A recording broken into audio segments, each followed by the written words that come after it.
Pengertian proposal. Nah, proposal itu adalah dokumen yang menyajikan rencana ataupun usulan berupa penelitian, proyek maupun kegiatan yang dirancang untuk mencapai tujuan tertentu.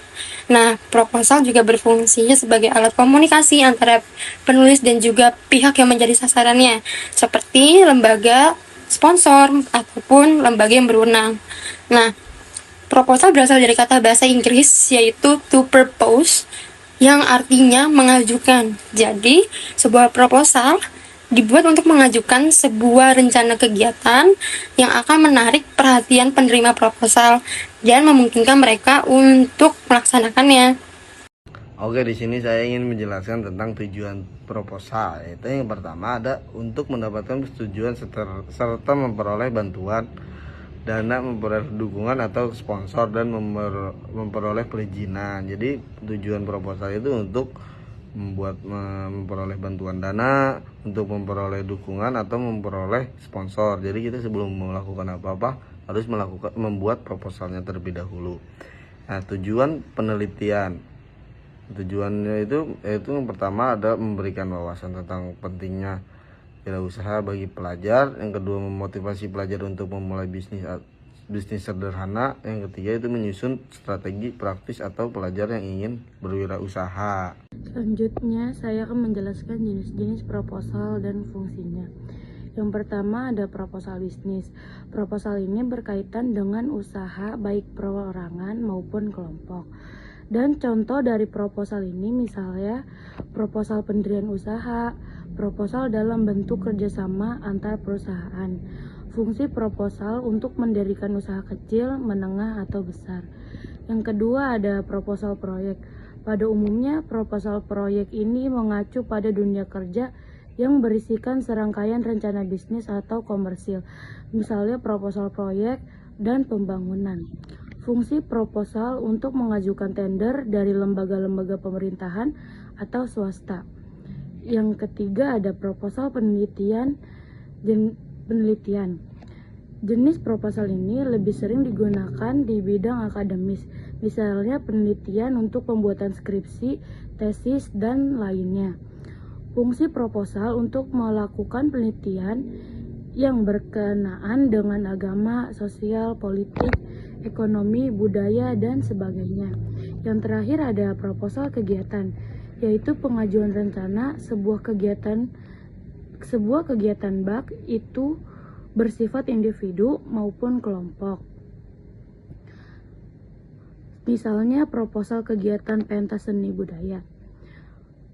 Fungsi proposal untuk mengadakan acara seminar, skripsi, penelitian, dan sebagainya. Selanjutnya akan dilanjutkan oleh teman saya. Kemudian ada proposal penelitian.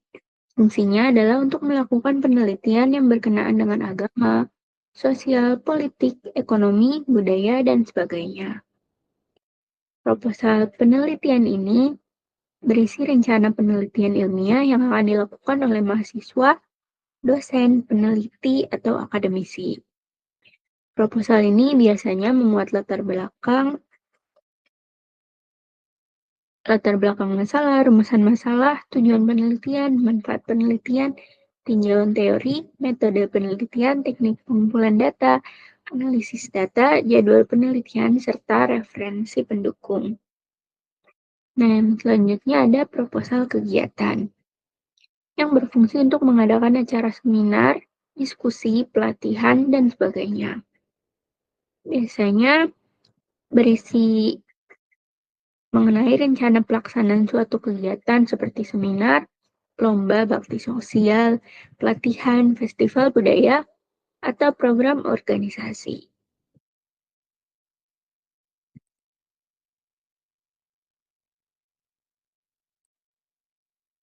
Membuat proposal. Jadi, pembuatan proposal itu biasanya diawali dengan cover. Cover itu terbagi menjadi 3, yaitu nama kegiatan, lalu logo, lalu ada dari mana asalnya. Nama kegiatan itu diambil dari kalau proposal kegiatan ya nama kegiatannya itu. Kalau proposal proyek itu nama proyeknya apa. Kalau proposal penelitian itu nama penelitian atau nama apa atau judul penelitiannya itu apa. Lalu biasanya kalau bisnis itu apa sih bisnisnya? Nah, dilanjut dengan logo. Logo itu bisa logo bisnisnya, bisa logo organisasinya, lembaganya, bahkan bisa logo dari kampus atau sekolahnya jika penelitian itu berasal dari kampus atau sekolah. Kalau proyek itu biasanya logo dari si kantornya itu. Nah, untuk di paling bawah dari mananya itu bisa ditulis nama kampusnya, nama sekolahnya, nama lembaganya kalau itu penelitian. Kalau nama kegiatan itu bisa ditulis nama organisasinya apa atau nama yang menyelenggarakannya itu apa. Kalau dari kantor itu nama kantornya. Lalu di bawahnya itu ditulis lagi tahunnya dibuat kapan. Nah, di bab 1 itu ada latar belakang dan tujuan. Kalau latar belakang itu menjelaskan kenapa kita ingin menjalankan bisnis itu. Kalau dari proposal-proposal lain biasanya itu menjelaskan tentang kenapa kegiatannya ingin dilakukan, kenapa proyeknya itu ingin dijalankan, kenapa kita ingin meneliti hal-hal tersebut. Nah, tujuannya itu biasanya berisi target atau siapa yang menjadi tujuan kita dan apa yang menjadi tujuan kita melakukan hal tersebut. Lanjut ke bab 2. Bab 2 ini biasanya isinya beda-beda antar proposal. Kita ambil 2 contoh aja deh. Proposal bisnis dan proposal kegiatan organisasi. Kalau proposal bisnis biasanya itu berisi nama bisnisnya apa, kita mau bisnisnya di mana, bisnis kita apa. Kalau di organisasi atau kegiatan itu biasanya berisi nama kegiatan, terus bentuk kegiatannya itu apa, tempat dan waktunya di mana, susunan kepanitiaannya itu bagaimana. Nah, kesamaan dari semua proposal itu di bagian 2 itu ada anggaran dananya. Karena itu biasanya acuan dana yang kita perlukan untuk melakukan kegiatan itu, entah itu proyek, entah itu kegiatan, entah itu penelitian ataupun bisnis. Lalu juga kalau di bisnis itu ada yang namanya analisis SWOT untuk mengetahui nih peluang dari bisnisnya, bagaimana perkembangannya atau progresnya saat kita menjalankan bisnis tersebut. Lalu setelah kita di bab 2 kita lanjut ke bab 3, biasanya berisi kata-kata penutupan. Lalu kalau di proposal bisnis anak sekolah biasanya ada kritik sarannya, tapi kalau di organisasi biasanya hanya kalimat-kalimat penutupan saja. Sekian untuk penjelasan struktur serta juga sedikit cara atau tahap-tahap dari pembuatan proposal. Berikutnya di sini